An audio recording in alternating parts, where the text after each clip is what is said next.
ನೋಡಿ ಆ ಆಡಿಯೋ ಕಳಿಸಿದ್ದೀನಿ. ಈ ಪ್ರಸನ್ನನಾಥ್ ಸ್ವಾಮೀಜಿಯವರು ಯಾವಾಗ ನಮಗೆ ಅಂತಾರೋ ಆವಾಗ ಸ್ಟಾರ್ಟ್ ಮಾಡಿದೆ ನೋಡಿ ಪ್ರಸನ್ನಂಗೆ. ಮಿಕ್ಕಿದ್ದು ಅವನು ಯಾವಾಗ ಏನೋ ನಾವು BCD EXYZ ಅಲ್ಲಿವರೆಗೂ ಮುಂದುವರಿಸ್ತೀವಿ. ಮತ್ತು ಇನ್ನೊಂದು ಕೇಳ್ತಾನೆ, ಏನಾಗಬೇಕು ಅಂತಾನೆ. ಏನಾಗಬೇಕು ಅಂದರೆ ಇವನ ಹತ್ರ ನಾವೇನೋ ಬೇಡ್ತಾ ಇದ್ದೀವಿ, ಕೇಳ್ತಾ ಇದ್ದೀವಿ ಅನ್ನೋ ರೀತಿಲಿ ದಾಟಿಲಿ ಮಾತಾಡ್ತಾನೆ. ಫಸ್ಟ್ ಆಫ್ ಆಲ್ ಅವನಿಂದ ನಮಗೇನಾಗಬೇಕೈತೆ, ಅವನು ಯಾರು ಅನ್ನೋದು ಮೊದಲು ಅವನು ತಿಳ್ಕೊಳ್ಳಿ. ಇವನು ಪ್ರಧಾನ ಕಾರ್ಯದರ್ಶಿ ಅಂತ ಅಷ್ಟೊಂದು ದೌಲತ್ ತೋರಿಸ್ತಾನೆ. ಫಸ್ಟ್ ಆಫ್ ಆಲ್ ಇವನು ಪ್ರಧಾನ ಕಾರ್ಯದರ್ಶಿ ಅಂತ ಮಾಡಿದ್ಯಾರು? ಯಾರು ಮಾಡಿದ್ದು ಇವನ್ನ? ಯಾಕೆ ಮಾಡವ್ರೆ? ಇವನು ಶಿವಮೊಗ್ಗದಿಂದನೇ ಇಲ್ಲಿಗೆ ಬಂದು ಕಾರ್ಯದರ್ಶಿ ಹಾಕದ? ಹಾಂ, ಈಗ ಅದೆಲ್ಲ ತೆಗಿಬೇಕಾಯ್ತದೆ. ಈಗ ನಾವು ಇವನು ಬಿಟ್ಬಿಡ್ಬೇಕು, ಇವನು ಕಟ್ಕೊಂಡು ನಮಗೇನಾಗಬೇಕಾಗೈತೆ? ಈ ನನ್ನ ಮಗನ್ನ ಕಾರ್ಯದರ್ಶಿ ಮಾಡಿದವ್ರು ಯಾರು? ಅವನು ಹಿಡ್ಕೋಬೇಕು ನಾವು ಈಗ. ಈ ನನ್ನ ಮಗನ್ನ ಕಾರ್ಯದರ್ಶಿ ಮಾಡಿದವ್ರು ಯಾರು ಮೊದಲು ತಿಳಿಸಿ ನಮಗೆ. ಅದೆಲ್ಲಿಂದನೋ ಬಂದ್ಬಿಟ್ಟು ಆ ಕಡೆ ಅಂತೆ ಇವ್ರದ್ದು ಊರು, ಎಲ್ಲಿ ಅದು ಉಪ್ಪಿನ ಅಂಗಡಿ, ಸಕ್ಕರೆ ಅಂಗಡಿ, ಬೆಳತಂಗಡಿ, ಆ ಕಡೆಯಿಂದ ಬಂದ್ಬಿಟ್ಟು ಇವನು ನಮಗೆ ಇಲ್ಲಿ ಅಂತ ರೋಪ್ ಆಗ್ತಾನಲ್ಲ ಇವನು. ಈಗ ಯಾಕೆ ಮಾತು? ಮತ್ತು ಇಲ್ಲಿ ಆತ್ಮ ಅಂತ ಹೇಳ್ತಾನೆ.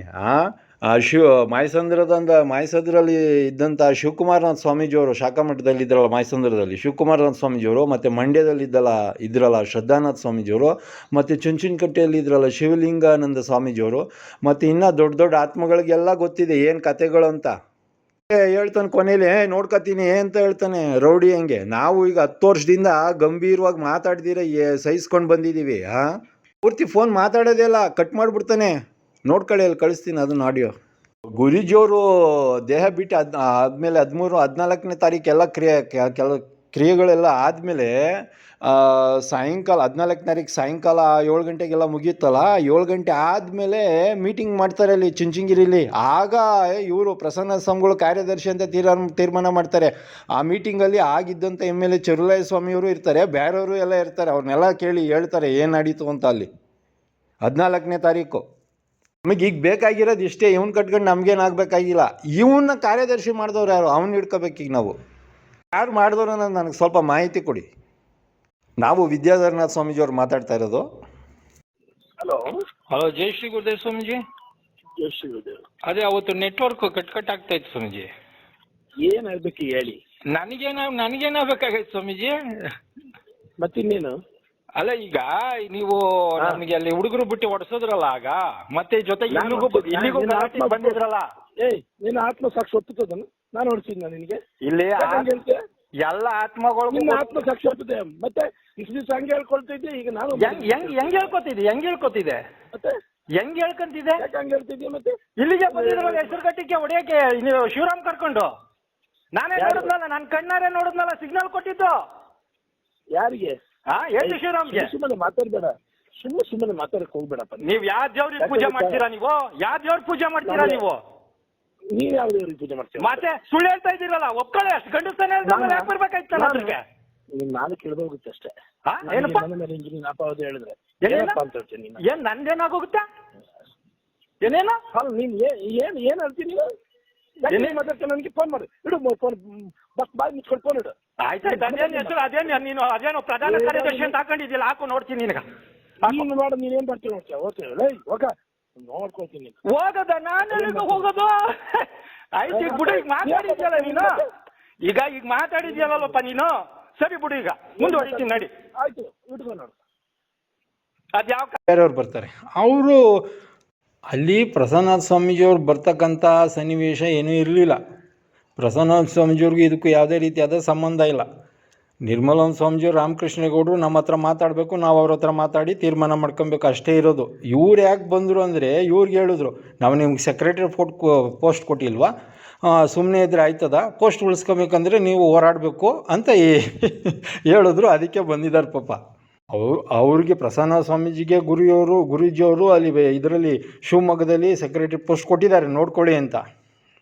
ಅಲ್ಲೇನು ಹೇಳಿದರು, ಈ ರೀತಿ ಫೋಟೋ ವಿಡಿಯೋ ಎಲ್ಲ ತೆಗ್ದಿದ್ದು ನಾವು ಹೋದ ತಿಂಗಳು ತೆಗ್ದಿದ್ದೆಲ್ಲ ಬೇರೆಯವ್ರಿಗೆಲ್ಲ ವಾಟ್ಸಪ್ ಮಾಡಿದ್ವಲ್ಲ, ಅದನ್ನು ನೋಡಿದ್ರಲ್ಲ, ಅದಕ್ಕೆ ಪ್ರಸನ್ನ ಸ್ವಾಮೀಜಿಯವ್ರು ಎಲ್ಲರಿಗೂ ಡೈರೆಕ್ಷನ್ ಎಲ್ಲರಿಗೂ ಹೇಳಿದ್ರು ಏನಂತ, ಯಾರು ಫೋಟೋ ವಿಡಿಯೋ ಯಾವುದು ತೆಗಿಬಾರ್ದು, ಮೊಬೈಲಲ್ಲೂ ಕೂಡ ಅಷ್ಟೇ ಯಾವುದು ಕೂಡ ಅಂತ ಹೇಳ್ಬಿಟ್ರು. ಬೇರೆಯವ್ರು ಯಾರೋ ತೆಗಿತಿದ್ದರೂ ಕೂಡ ಫೋನ್ ಕಿತ್ಕೊಂಡು ಅವ್ರಿಗೆ ಚೆನ್ನಾಗಿ ಬೈತಾರೆ. ಯಾಕ್ರಿ ತೆಗ್ದಿರಿ ಏನು ಅಂತ. ಅಂದರೆ ಏನು ಅಲ್ಲಿಗೆ ತೆಗೆದ್ರೇನು, ಫೋಟೋ ತೆಗೆದ್ರೇನು, ವೀಡಿಯೋ ತೆಗೆದ್ರೇನು ಅಲ್ಲ, ಆಲ್ರೆಡಿ ನಮ್ಮ CC ಕ್ಯಾಮ್ರಾದಲ್ಲಿ ಅವ್ರು ಬಂದಿದ್ದು ನಿಲ್ಲಿಸಿದ್ದು ಯಾರ್ಯಾರು ಬಂದಿದ್ದು ಅದೆಲ್ಲ ರೆಕಾರ್ಡ್ ಇದೆ. ಓಕೆ, ಇವ್ರು ಹೇಳ್ತಾ ಇರೋದು ನೋಡಿ ಸರಿ, ಅಷ್ಟು ಧೈರ್ಯ ಇಲ್ದ ಮೇಲೆ ಯಾಕೆ ಬರ್ಬೇಕು ಇವರು? ಇವ್ರು ಏನಪ್ಪ ಅಂದರೆ ಜನಗಳಿಗೇನು ಗೊತ್ತಾಗಲ್ಲ, ನಾವಿಲ್ಲಿ ಒಳಗಡೆ ಮಾಡ್ಕೊಂಡ್ರೆ ಅಂತ ಇವರು ಇಂಟೆನ್ಷನ್ನು. ಇವ್ರು ಜಾಣರು ದಡ್ಡರು, ನೀವೇ ಯೋಚನೆ ಮಾಡಿರಪ್ಪ. ಇವರು ಒಂದು ಗೌರವಯುತವಾದ ಸ್ಥಾನದಲ್ಲಿರ್ತಕ್ಕಂಥವ್ರು ಈ ಥರ ಮಾಡೋದ? ಇವ್ರು ಯಾಕೆ ಫಸ್ಟ್ ನೀವು ಪ್ರಶ್ನೆ ಕೇಳಿ, ನೀವು ಯಾಕೆ ಹೆಸರುಘಟ್ಟಕ್ಕೆ ಹೋಗಿದ್ರಿ, ಯಾರು ಹೋಗೋಕೆ ಕೇಳಿದ್ರು ಅಂತ ಸುಮ್ಮನೆ ಕೇಳಿ, ಅವ್ರು ಏನು ಹೇಳ್ತಾರೆ ನೋಡೋಣ. ಇವರು ನಾವು ಬಂದೇ ಇಲ್ಲ ಅಂತ ಏನಾರು ಹೇಳ್ತಾರೆ ಅಂತ ಹೇಳಿದ್ರೆ ನಾನೊಂದು ಆಡಿಯೋ ಕಳಿಸ್ತೀನಿ, ಸುಮ್ಮನೆ 1-2 ಮಾತೊಂದು ಅಷ್ಟೇ. ಪಾಪ ಅವ್ರಿಗೂ ಬೇಜಾರಾಗೋದು ಬೇಡ, 1-2 ಮಾತು ಕೇಳ್ತೀನಿ, ಕೇಳಿ. ಆಗ ಹೇಳಿ ಅವರಿಗೆ, ಇದು ತೋರಿಸಿ ಆಡಿಯೋ ಕೇಳಿ. ತಾವು ಹೆಸರುಘಟ್ಟಕ್ಕೆ ಬಂದೇ ಇಲ್ಲ ಸ್ವಾಮೀಜಿ, ತಾವು ಹೆಸರುಘಟ್ಟ ಜಾಸ್ತಿ ಬೇಕು. ವರ್ಷ ಆಗಿರ್ಬೇಕು ಅನ್ಸೋದು, ಬಹುಶಃ ಒಂದು 3 ವರ್ಷ 4 ವರ್ಷ ಆಗಿರ್ಬೇಕು. ಹಾಂ ಆಗಸ್ಟ್ ಆಯ್ತು. ತಾವು ಬಂದೇ ಇಲ್ಲ ಸ್ವಾಮೀಜಿ ಇಲ್ಲಿಗೆ?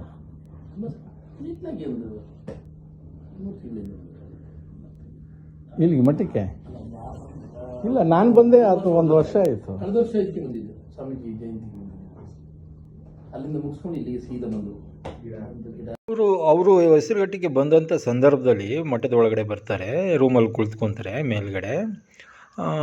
ಪ್ರಸನ್ನ ಸ್ವಾಮೀಜಿ, ಅವ್ರ ಪಕ್ಕ ಸ್ವಾಮಿನಾಥ ಸ್ವಾಮೀಜಿ, ನಾನು ಅವ್ರ ಎದುರುಗಡೆ ಕೂತಿರ್ತೀನಿ. ನನ್ನ ಈ ಕಡೆ ಪಕ್ಕ ಶಿವರಾಮ್, ET ಶಿವರಾಮ್ ನಿಂತಿರ್ತಾರೆ. ಆಮೇಲೆ ಇಬ್ಬರು ಬ್ರಹ್ಮಚಾರಿ ಆ ಕಡೆ ಕುಳಿತಿರ್ತಾರೆ ಇಬ್ಬರು. ಒಂದು ಕಡೆ ಸಂಸ್ಕೃತಿ, ಸಂಸ್ಕಾರ, ಸಂಸ್ಕೃತ ಇವುಗಳನ್ನು ಉಳಿಸುವಂಥ ಪ್ರಯತ್ನ ಮಠದಿಂದ ಆಗ್ತಲೇ ಇದೆ. ನಮ್ಮ ಭಾರತೀಯ ಸಂಸ್ಕೃತಿ ಅದು ವಿಶೇಷವಾಗಿ. ಆ ದೃಷ್ಟಿಯಿಂದ ಪೂಜ್ಯ ಸ್ವಾಮೀಜಿಯವರು 2013ರಲ್ಲಿ ಪಟ್ಟಾಭಿಷೇಕ ಆದ ನಂತರ ದಿನಗಳಲ್ಲಿ ಮತ್ತೆ ನಮಗೊಂದು ಯೋಚನೆ ಆಯಿತು, ಈ ಜ್ಞಾನ ವಿಜ್ಞಾನ ತಂತ್ರಜ್ಞಾನವನ್ನು ಉಳಿಸಿಕೊಂಡು ಹೋಗಬೇಕಲ್ಲ, ಇದಕ್ಕೊಂದು ಹೆಚ್ಚಿನ ಮಹತ್ವವನ್ನು ಕೊಡಬೇಕು ಅಂತೇಳಿ ಜ್ಞಾನ ವಿಜ್ಞಾನ ತಂತ್ರಜ್ಞಾನ ಎಂಬ ಒಂದು ಪ್ರಾರಂಭ ಮಾಡಿದ್ವಿ. ಜೊತೆಗೆ ಆ ಪ್ರಸನ್ನ ಸ್ವಾಮೀಜಿ ಸಿಗ್ನಲ್ ಕೊಟ್ಟಿದ್ದು ನಾನೇ ಸ್ವತಃ ನನ್ನ ಕಣ್ಣಾರೇ ನೋಡಿದ್ದೀನಿ. ET ಶಿವರಾಮ್ಗೆ ನನ್ನ ಎದುರುಗಡೆನೇ ಕುಳಿತಿದ್ರು ಅವರು. ನಾನು ತಕ್ಷಣ ಈ ಕಡೆ ತಿರುಗದೆ ಸಿಗ್ನಲ್ ಕೊಟ್ಟಿದ್ದು ನಾನು ಕಣ್ಣಾರೇ ನೋಡಿದ್ದೀನಿ. ಈಗ ಸ್ಪಷ್ಟಪಡಿಸ್ತಾ ಇದ್ದಾರೆ ನೋಡಿ, ಅಲ್ಲಿ ಇಲ್ಲ ಅಂತಲೇ ಸಾಧಿಸಕ್ಕೆ ಹೋಗ್ತಾರೆ. ಏನೇನು ಹೇಳಬೇಡಿ ಅಂತ ಹೇಳ್ತಾ ಇದ್ದಾರೆ. ಸರಿ, ಯಾಕೆ ಬೇಕಾಯ್ತಿದೆಲ್ಲ? ಹೆಸರುಘಟ್ಟಕ್ಕೆ ಯಾಕೆ ವಿದ್ಯಾಧರ ಸ್ವಾಮಿಗಳಿಗೆ ಹೊಡಿಯೋಕ್ಕೆ ಒಂದಷ್ಟು ಜನನ ಕರ್ಕೊಂಡು ಹೆಸರುಘಟ್ಟಕ್ಕೆ ಯಾಕೆ ಬರಬೇಕಾಯ್ತು ಇವರು? ಇವ್ರು ಬರುವಂಥ ಪ್ರಮೇಯ ಏನಿತ್ತು? ಯಾಕೆ? ಇವ್ರಿಗೂ ಇದಕ್ಕೂ ಸಂಬಂಧನೇ ಇಲ್ಲ. ಸರಿ, ಇವ್ರು ಬರ್ದಾಗಿದ್ದರೆ ನಾವ್ಯಾಕೆ ಮಾತಾಡ್ತಿದ್ವಿ? ಇವ್ರು ಬಂದಿದ್ದರಿಂದ ತಾನೇ ಇವರೆಲ್ಲ ಇಷ್ಟೆಲ್ಲ ಚೇಷ್ಟೆ ಮಾಡಿದ್ರಿಂದ ತಾನೇ ನಾವು ಮಾತಾಡ್ತಾ ಇರೋದು, ಹೇಳ್ತಾ ಇರೋದು. ಇವ್ರು ನಮ್ಮ ವಿಚಾರಕ್ಕೆ ಬರ್ದೋಗಿದ್ರೆ ನಾವ್ಯಾಕೆ ಮಾತಾಡ್ತಿದ್ವಿ? ಒಂದು ಜೊತೆಗೆ 30 ವರ್ಷಗಳಲ್ಲಿ ನಾವು ಯಾವತ್ತೂ ಕೂಡ ಮಾತಾಡಿಲ್ಲ, ಅವ್ರ ಹೆಸರೇ ಕೂಡ ನಾವು ಬಳಕೆ ಮಾಡಿಲ್ಲ, ಒಂದು ಶಬ್ದನೂ ಮಾತಾಡಿಲ್ಲ ನಾವು ನಮ್ಮ ಬಗ್ಗೆ. ನಾನು ನನಗೆ ಕಂಡಂಗೆ ಅವ್ರು ನನ್ನ ಬಗ್ಗೆ ಯಾವತ್ತೂ ಮಾತಾಡಿಲ್ಲ, ನಾನು ಕೂಡ ಅವ್ರ ಬಗ್ಗೆ ಮಾತಾಡಿಲ್ಲ. ಈ ಸುಮ್ಮನೆ ಇವರೇ ಬಂದಿದ್ದು. ಈಗ ಹೇಳ್ತಾರಲ್ಲ ಹಳ್ಳಿ ಕಡೆ, ಕಾಲು ಕೆರ್ಕೊಂಡು ಜಗಳಕ್ಕೆ ಬಂದರು ಅಂತ. ನೀವೇ ಕೇಳ್ರಪ್ಪ, ನೀನು ಯಾಕ್ರಿ ಹೋಗಿದ್ರಿ ಹೆಸರುಘಟ್ಟಕ್ಕೆ? ನೀವು ಯಾಕ್ರಿ ಅವ್ರ ಜೊತೆ ಮಾತಾಡೋಕೆ ಹೋಗಿದ್ರಿ? ನಿಮ್ಗೊತ್ಕು ಏನ್ರಿ ಸಂಬಂಧ? ಸರಿ, ಈಗ ವಿದ್ಯಾಧರ ಸ್ವಾಮಿಗಳು ನಿಮ್ಗೇನ್ರಿ ಅನ್ಯಾಯ, ಮೋಸ, ವಂಚನೆ ಏನಾದರೂ ಮಾಡಿದ್ದೇನ್ರಿ? ನೀವು ಮಾತಾಡೋಕ್ಕಿಂತ ಮುಂಚೆ ಅವ್ರೇನಾದರೂ ನಿಮಗೆ ಬೋಧಿದ್ರಾ, ಹೇಳಿದ್ರೇನ್ರಿ? ಇದು ಕೊಡ್ರಿ ನಮಗೆ ಡೀಟೇಲ್ಸ್, ನೋಡ್ತೀವಿ, ಮಾತಾಡ್ತೀವಿ ಅಂತ ಕೇಳಿ. ಮೊದಲು ಅವರು ಇವ್ರು ಹೇಳೋ ಮಾತನ್ನ ಕೇಳೋದು ಬಿಟ್ಟು ಸ್ವಂತ ಬುದ್ಧಿ, ಸ್ವಂತ ಶಕ್ತಿ, ಸ್ವಂತ ಇಚ್ಛೆಯಿಂದ ನಡೆಯೋದು ಕಲೀರಿ ಅಂತೇಳಿ ಅವರಿಗೆ. ಇವತ್ತು ಸೆಪ್ಟೆಂಬರು 6ನೇ ತಾರೀಕು ಗೌರಿ ಹಬ್ಬ 2024ನೇ ಇಸ್ವಿ. ನೋಡಿ, ಇವತ್ತರವರೆಗೂ ಏನು ಸದ್ದೇ ಇಲ್ಲ. ಏನಾದರೂ ಗೌರವಯುತವಾಗಿ ಗಂಭೀರವಾಗಿ ಮಾತಾಡಿದ್ರೆ ಇಲ್ಲ, ನಮ್ಮ ಜೊತೆ ಮಾತಾಡಿದ್ರೆ ಪ್ರೀತಿ ವಿಶ್ವಾಸದಿಂದ ಇಲ್ಲವೇ ಇಲ್ಲ. ನಾವು ಫೋನ್ ಮಾಡಿದ್ರು ಫೋನ್ ರಿಸೀವ್ ಮಾಡ್ತಾಯಿಲ್ಲ, ಲೆಕ್ಕ ಹಾಕೊಳ್ಳಿ. ಬ್ಲಾಕ್ಗೆ ಇದು ರಿಸೀವೇ ಮಾಡ್ತಾಯಿಲ್ಲ. ಅಂದಮೇಲೆ ಇವರು ಇಷ್ಟೊಂದು ನಮಗೆ ಅಗೌರವ ತೋರಿಸಿದಾಗ ನಾವು ಇನ್ನು ಯಾವ ರೀತಿ ಇವ್ರಿಗೆ ಗೌರವ ತೋರಿಸ್ಬೇಕು? ನಾವು ಮಾತಾಡ್ತಾ ಇದ್ದದ್ದು ಶ್ರೀ ವಿದ್ಯಾಧರನಾಥ ಸ್ವಾಮೀಜಿಯವರು ಅಂತೇಳಿ, ಶ್ರೀ ಆದಿಚುಂಚನಗಿರಿ ಮಹಾಸಂಸ್ಥಾನ ಮಠ. ಅವ್ರಿಗೆ ಹೇಳಿ ನಮ್ಮ ಹತ್ರ ಕುಳಿತು ವಿಚಾರನ ಚರ್ಚೆ ಮಾಡಿ ಒಂದು ತೀರ್ಮಾನ ಮಾಡ್ಕೊಳ್ರಿ ಬೇಗ ಅಂತೇಳಿ ಅವ್ರಿಗೆ. ನಮ್ಮನ್ನು ಸಾಯಿಸೋಕೆ ಹೊಂಚಾಕೋದು, ಇಲ್ಲ ನಮ್ಮ ಮೇಲೆ ಏನೋ ಒಂದು ಕೆಟ್ಟ ಹೆಸರು ತರೋದಕ್ಕೆ ಸಮಾಜದಲ್ಲಿ ಹೊಂಚಾಕೋದು, ಇವನ್ನೆಲ್ಲ ಬಿಟ್ಟು ಗೌರವಯುತ ಗಂಭೀರವಾಗಿ ಬಾಳೋದು ಕಲೀರಿ ಅಂತೇಳಿ. ನಾವು ಇನ್ನೊಂದು ಪದ ಬಳಸ್ತೀವಿ, ಆತ್ಮಸಾಕ್ಷಿಯಾಗಿ ಅಂತ ಅವ್ರು ಮಾತಾಡ್ತಾರೆ. ನಾನು ಅದು ಕೇಳಿದ್ದೀನಿ, ಎಲ್ಲ ಆತ್ಮಗಳಿಗೂ ಗೊತ್ತು ಅಂತ ಹೇಳಿದ್ದೀನಿ. ಅವ್ರನ್ನ ಪ್ರಶ್ನೆ ಮಾಡಿ, ಯಾವ ಆತ್ಮಗಳಿಗೆ ಗೊತ್ತು ಸ್ವಾಮೀಜಿ, ಎಷ್ಟು ಆತ್ಮಗಳು, ಯಾವ ಆತ್ಮಗಳು, ಏನಿದು ಸ್ವಲ್ಪ ಹೇಳಿ ಅಂತ ಕೇಳಿ ಪ್ರಸನ್ನ ಸ್ವಾಮೀಜಿನ. ಹಲೋ ಗುರುಗಳೇ, ನಮಸ್ತೆ. ನಮಸ್ತೆ, ಹೇಳಿ. ಚೆನ್ನಾಗಿದ್ರೆ ಗುರುಗಳೇ. ಎಲ್ಲಿ ನೋಡಿ ಹಿಂಗೆ ಚೇಷ್ಟೆ, ನಾಳೆ ನಾವು ಚೆನ್ನಾಗಿದ್ದೀವಿ ಬಿಡಿ. ನೋಡ್ದೆ ಈಗ ಈಗ ನೀವು ಅಲ್ಲೇ ನೋಡ್ಲಿಲ್ವಾ ಅದ್ ಹೇಳಿಲಿ, ಎಷ್ಟ್ ಚೇಷ್ಟೆ ಮಾಡಿದ್ರು ನಾವೇ ಚೆನ್ನಾಗಿದ್ವು ಚೆನ್ನಾಗಿರ್ಲಿಲ್ವಾ? ಚೆನ್ನಾಗಿದ್ರಿ. ಮತ್ತೆ ಹಾಗೆ ಚೆನ್ನಾಗಿರೋ ಮನ್ಸಿರೋ ವ್ಯಕ್ತಿ ಎಲ್ಲಿದ್ರು ಚೆನ್ನಾಗಿರ್ತಾನೆ, ಹೇಗಿದ್ರು ಚೆನ್ನಾಗಿರ್ತಾನೆ. ಹೌದು ಗುರುಗಳೇ. ನಿಮ್ ಕಣ್ಣಾರೆ ನೋಡಿದಿರಿ, ಇದನ್ನ ನಿಮ್ಗಿನ್ ಹೇಳೋ ಅವಶ್ಯಕತೆ ಇಲ್ಲ. ಹೌದು.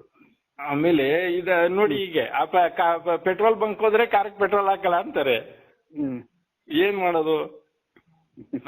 ಈ ಸ್ವಾಮೀಜಿಯವ್ರು ಕರೆಕ್ಟ್ ಆಗಿ ಏನು ಮಾತಾಡ್ತಾ ಇಲ್ಲ, ಒಂದು ತೀರ್ಮಾನ ಮಾಡ್ತಾ ಇಲ್ಲ. ಇದು ತಿಂಡಿ ಆಯ್ತಾ ಗುರುಗಳೇ? ತಿಂಡಿ ಆಯ್ತು. ಇದ್ರಲ್ಲಿ ಕೊಟ್ಟಿದ್ರಲ್ಲ ಗುರುಗಳೇ, ಅದೇ ನ್ಯೂಸ್ ಸಿಕ್ತಲ್ಲ, ಹಾಗೇನು ಮತ್ತೆ ದೊಡ್ಡ ಸ್ವಾಮೀಜಿಯವ್ರು ಏನು ಮಾತಾಡಲಿಲ್ಲ. ಇಲ್ಲಪ್ಪ, ಏನು ಮಾತಾಡ್ಲಿಲ್ಲ ಅವರು. ಏನ್ ನನ್ಗೇನ್ ಗೊತ್ತೇ ಅಲ್ವ ಅನ್ನಂಗಿದಾರ ಅವರು. ಏನಪ್ಪ ಕತೆ. ಬಟ್ ಒಳಸಂಚು ಅಂತೂ ನಡೀತಾನೆ ಇದೆ. ನಾವು ಬಹಳ ಎಚ್ಚರಿಕೆಯಿಂದ ಇದೀವಿ. ಹುಷಾರಾಗಿದ್ರಲ್ಲ ನೀವು? ಹೌದೌದು. ಅಯ್ಯೋ, ಎಲ್ಲಾರು ಸಾವಿರಾರು ಜನ ಅದೇ ಮಾತು ಹೇಳೋದು, ಹುಷಾರಾಗಿರಿ ಹುಷಾರಾಗಿರಿ ಅಂತ. ಹಂಗಾಗಿ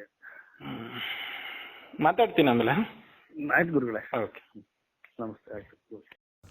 ನಾವು ಮೂಲ ಮಠದವರು ಅಂದರೆ ನಾವು ಶ್ರೀ ವಿದ್ಯಾಧರನಾಥ ಸ್ವಾಮೀಜಿಯವರು ಮಾತಾಡ್ತಾ ಇರೋದು.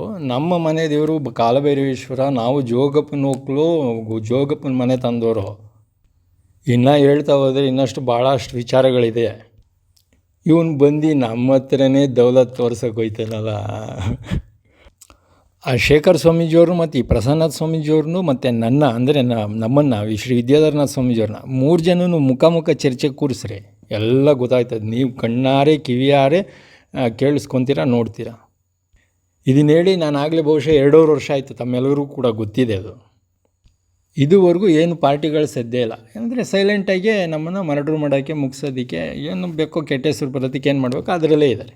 ಇವತ್ತು 6ನೇ ತಾರೀಕು ಗೌರಿ ಹಬ್ಬ, ಸೆಪ್ಟೆಂಬರ್ 2024ನೇ ಇಸ್ವಿ. ಅವ್ರೇನು ಸುಮ್ಮನೆ ಇದ್ದಾರೆ ಅಂತ ತಿಳ್ಕೊಂಬಿಡಿ. ಅಯ್ಯೋ, ಪ್ರತಿನಿತ್ಯ ನಮ್ಮನ್ನು ಯಾವ ರೀತಿ ಸಾಯಿಸಬೇಕು, ನಮಗೇನು ಆರೋಗ್ಯ ಕೆಡಕ್ಕೆ ಏನು ಮಾಡಬೇಕು, ಮತ್ತು ನಮಗೆ ಕೆಟ್ಟ ಹೆಸರು ಬರೋದಕ್ಕೆ ಏನು ಮಾಡಬೇಕು, ಅದು ಪ್ರತಿನಿತ್ಯ ನಡೀತಾ ಇದೆ.